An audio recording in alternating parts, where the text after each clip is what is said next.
everybody, welcome back to RC with Adam. My name is Adam, so glad to be back here with you today. Bottom line up front, as usual, no, you should not take your Mavic Mini and turn it into an FPV drone because, I mean, yeah, there's no point. There's really no practical point. It's awesome, it's weird, but it doesn't do what a Mavic Mini is supposed to do, and it's like the worst, most fragile FPV drone.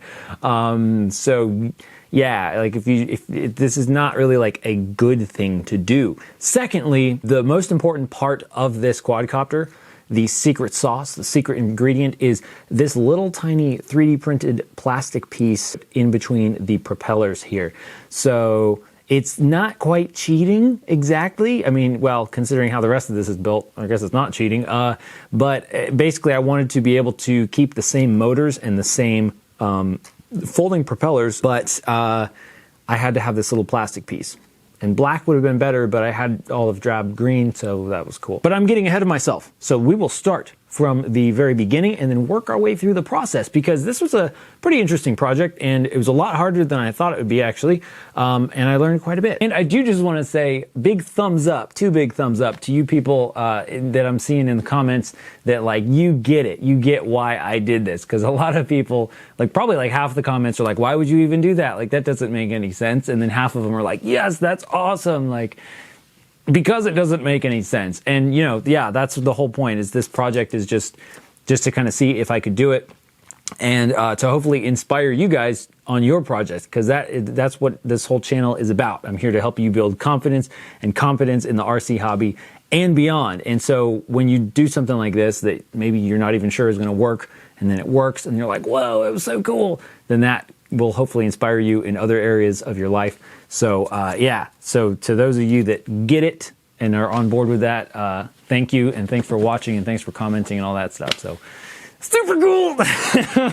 If you liked this project that I did, the chances are you are probably a project doer as well, a maker, a creator, in which case PCBWay may be of interest to you. And yes, PCBWay is the sponsor for today's video, so thank you to them, because they actually are the first company that has actually stepped up to sponsor my videos, and that really helps a lot. So go check out PCBWay.com if you are interested in some custom PCB, that is printed circuit boards and electronic components, and they also do prototyping, rapid prototyping, 3D printing, sheet metal parts, CNC milling, as well as injection molded parts. So if you're interested in some rapid prototyping stuff or some custom PCBs, go check out PCBWay, and there will be a link to them in the description down below. Now, let's get started. If you haven't seen the my original video for the turning the Mavic Mini into an FPV drone, you can go check that out, because it's like 6 minutes long and it takes you through pretty much the whole process, and it's very abbreviated from start to finish. So if you want the fast version, go check out that video. So what was the inspiration for this build? Well, I've been thinking about doing it for like a while now, and it kind of just happened to be a coincidence that DJI happened to release their FPV drone when I finally was able to complete this project. And just to be clear, I don't think that I am the only person to ever have thought of this idea. Apparently, Mr. Steele actually did this same sort of thing with a DJI Phantom several years ago, as someone pointed out to me in the comments. I actually didn't even know that that was the case until they told me that. Also, because when I'm doing a project that I just want to do, I tend to not like research the project, because I don't want that to influence my own creativity in doing that project. I'm also sure that I'm not the only one who's doing this with Mavics right now, because I know a lot of you in the comments of that other video mentioned as much. So in the comments of this video, feel free to post links to your videos of your own FPV Mavic modifications. It ended up taking longer than I thought, because I had to, well, first I had to get the drone. So this is actually not a brand new DJI Mavic Mini. And it is the original version, not the Mini 2 or the Mini or whatever it's called now. So I got a cheap one off of eBay because it was damaged. Not that damaged, but it was damaged. And so that's what I needed to get for the actual, well, you know, for the frame and everything and the motors, to have it look like a Mavic Mini. And then once I got it, I realized, like, oh, this thing is actually a lot smaller than I thought. And so I ended up having to, after trying out some different flight controllers and not having those work, and I think it was because of the flight controllers. Let's just see what the heck happens here. Oh my gosh. Okay.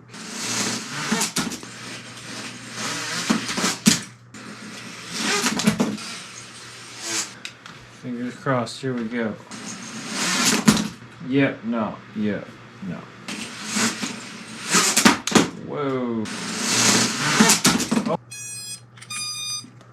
Take 7 or something. Oh my gosh. It worked. Wow. I haven't had a good old-fashioned technical breakthrough like that in a while.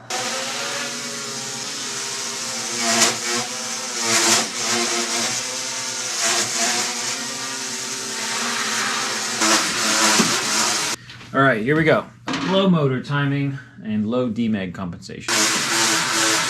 That's worse. That's worse. Okay. Medium high motor timing. That's worse, but in a different way. Oh, and I almost forgot. I actually made these little 3D printed propeller adapter things to use like standard propellers on the motors, and for what it was, it actually worked out quite well. It actually printed like pretty well. Like I kind of got it right on the first try, but it wasn't really like practical, and you know, that would just take away from the whole like Mavic Mini thing, because one of the big things about the Mavic Mini is that it has folding propellers. But it was just kind of an interesting experiment. So I just wanted to mention that, because I was kind of fiddling around with that for a while before I said, nah, let's just go back to the normal motors or normal propellers. Maybe that'll inspire you for some sort of propeller adapter thing. I'm getting kind of frustrated with like crappy flight controller boards and stuff. I think I'm gonna buy one. So I ended up getting the Flywoo Goku all-in-one board. This is the GNF4. That is the flight controller and ESC all-in-one board. And even though this thing is tiny, and it looks like a pretty darn great board, like obviously I haven't, you know, really pushed it or anything, but it even this thing was like kind of hard to fit in here. So pretty tight fit, way tighter than I had originally thought. So that was interesting. And then I played around for a while trying to figure out like where to mount everything, and I ended up going with the all-in-one board on the bottom of the drone, because it just seemed like a good spot for it to fit there, because you couldn't fit much else there. And with these big kind of like openings on the bottom, I figured that would be best for cooling. So that worked out okay. So I had to run the wires to the top.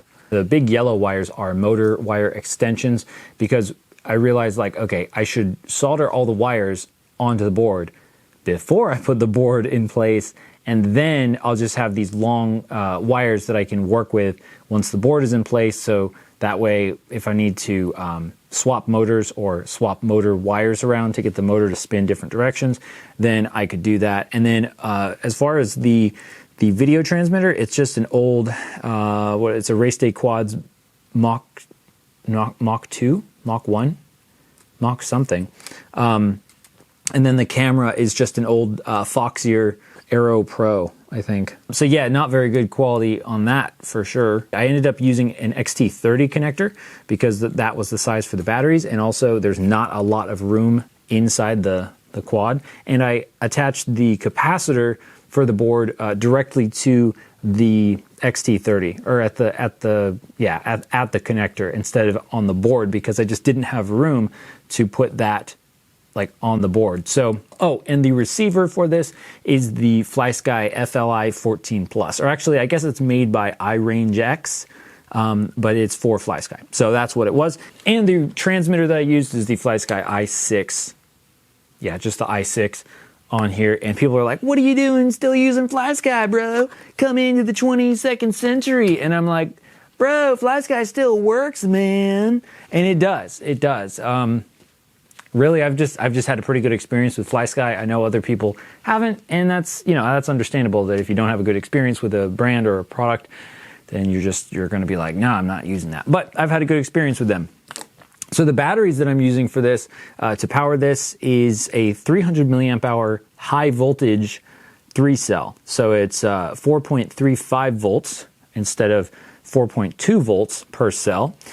And this is not really an ideal battery, certainly, but it was actually the only battery. I have a few of these, but it's the only type of battery that actually fits well in, or somewhat well, into the battery compartment on the Mavic. So that's actually another thing, is that we're using way higher voltage. So we're using around 12 volts to power these motors, when really they're made for more like 8 volts, you know, like basically 2-cell, and we're using 3-cell or high voltage 3-cell. So that may also be one of the reasons why the performance was not great when I first got this thing flying. So eventually I got all the components in there, got everything working, got it set up on Betaflight, got the motors spinning the right direction, all that stuff. And in this case, the motors happen to be spinning like inward, I guess, basically like the standard way. So inward, front to back. So we got it working, it was flying. But what I noticed was if you made sudden changes to the motors, it would start making this weird like clacking sound, and then like, you know, one of the motors would like dip and it would start to like get all unstable and kind of fall out of the sky. All right, so we're in auto level mode right now.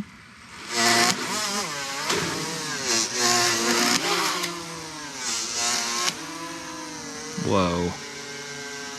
So apparently it really doesn't like a certain frequency, like a certain range. But it's pretty, I mean, once it's stable, it's pretty smooth. Oh yeah, it really doesn't like going fast and then slow. And so at first I thought that the clacking sound was the propellers for some reason hitting the frame, because these things are, I mean, these things are freaking floppy, man. These things are like a banana peel or something. Wow, should I try and do a flip or a roll? Oh my gosh. That actually wasn't too bad. I mean, it was a pretty gentle one, you know, but whoa there. That's what I thought was going on. But then I started thinking, and I thought to myself, well, maybe the motors are spinning too fast for how the propellers are, you know, were designed for. I mean, how the whole motor propeller setup is designed for, because these are folding propellers, and they just kind of, they're very, very loose folding on here, and they're just held in place with a little screw. So what I ended up doing is I says to myself, hey, maybe the propellers are actually hitting each other, because maybe as the RPM of the motor changes very quickly, the propellers are just so darn large and so flopping around that they can't stay up with the motor. So the motor goes faster than the propellers, and the propellers lag behind the motor, which causes like the middle parts, or not the middle parts, but it kind of causes them to run into each other. So you'd be hearing kind of like this sound, but like a lot more of it because they're spinning really fast.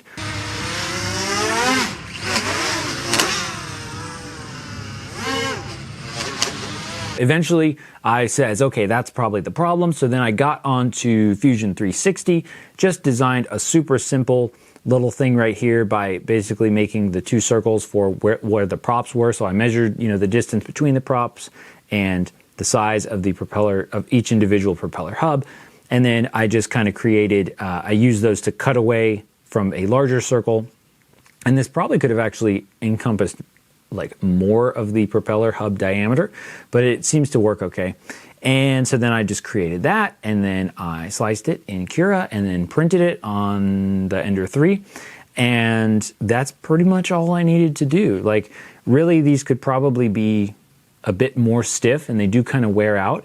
But what this does is it keeps the propellers from moving as much, and it actually like physically blocks them so that they won't bump into each other, even if they're able to lag behind the motor. But when these are freshly printed and they're popped in place in between the two propellers, they're actually pretty tight, pretty stiff. So what it does is basically kind of locks the propellers together to form something closer to a fixed two-bladed propeller.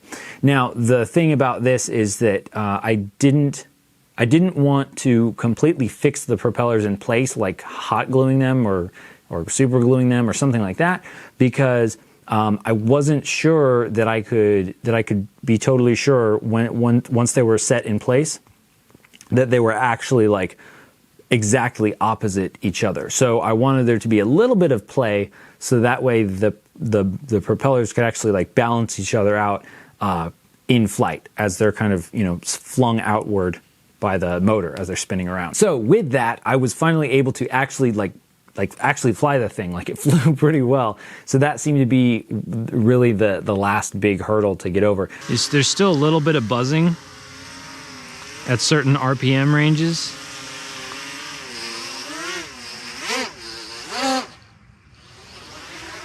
But a lot better. There's a lot less stuttering.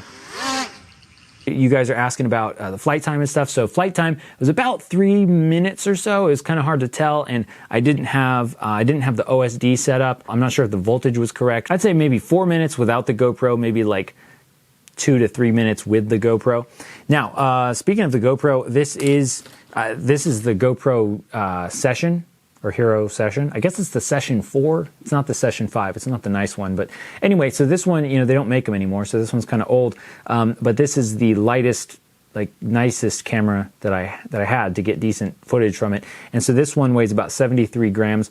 The new Hero 9 weighs like 160 grams or something. So I didn't want to put that on there because I just thought, like, this is too heavy. The funny thing though is that the quad actually flies better with the weight of the GoPro, is what I realized. So it's a little bit like less power, less powerful, but it's also more stable. As you've probably experienced with flying a heavy quad versus a lightweight quad, there's less like floatiness. So that was kind of interesting, and that makes sense because in terms of the weight of the quad actually weighs right about 150 grams, and with the battery that I was using, weighs right about 178 grams, and then with the GoPro on top, it weighs right about 251 grams.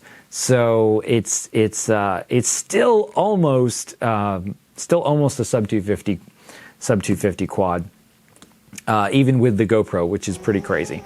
And yeah, some people in the comments were saying, it would have made more sense to just use like a run cam split, where you just have one camera and you're doing both the FPV and the HD recording out of it, even though it's still not going to be as good as a GoPro, but pretty good.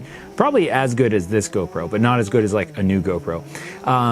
And yes, that would be a good idea, but I just didn't have any around, and I didn't want to invest any more into this project when I really had no idea if it was like going to work at all, or if it was just going to go up in smoke or something like that. So that would be a cool addition later, because then we could get rid of this big. Honestly, this FPV camera is probably like as heavy as one of the really teeny run cam split like hybrid cameras. So that'd be interesting, actually. The question is, what is next for the FPV DJI Mavic Mini? Well, don't tell anyone, but I'm thinking about maybe some larger motors. That might be cool. Of course, at that point we're talking it's just a Mavic frame, but I think that's kind of cool. I mean, that's kind of the point. I think of it kind of like with like sleeper cars, like cars that look like a regular like Honda Civic or something, or just like some beater car, but they're not, and like everything else under the shell is like totally different. So I think that's like a really cool concept, just to kind of boggle people's mind, especially boggle people's mind that like this is what they think of when they think of a Mavic Mini when they think of like drones, and like that's the only way that they think of them. So like, but around here on this channel, and I know a lot of you guys, like we don't keep things stock. We modify things. Like When something comes stock, that's just like the state that it's in before it gets modified by me. So that's how I see this stuff. So yeah, I'm thinking maybe some bigger motors, get a little bit more power, maybe see how fast we can get it going, and then maybe see how durable it is when it crashes into stuff going really fast.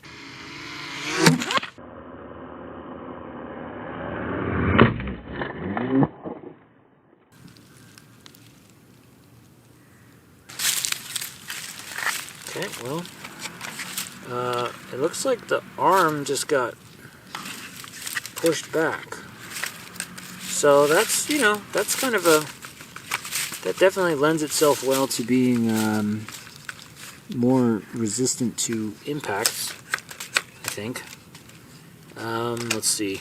Yeah, looks like we lost the prop fixers, prop keepers on all except for one of the propellers right there. So I think they were starting to get worn out, is what it was. Alrighty. It seems like it's in okay shape. It's a little bit loose, but I should have screwed this together, but I did not. But it seems to be doing pretty well. The battery just popped out, so. Yep, still good.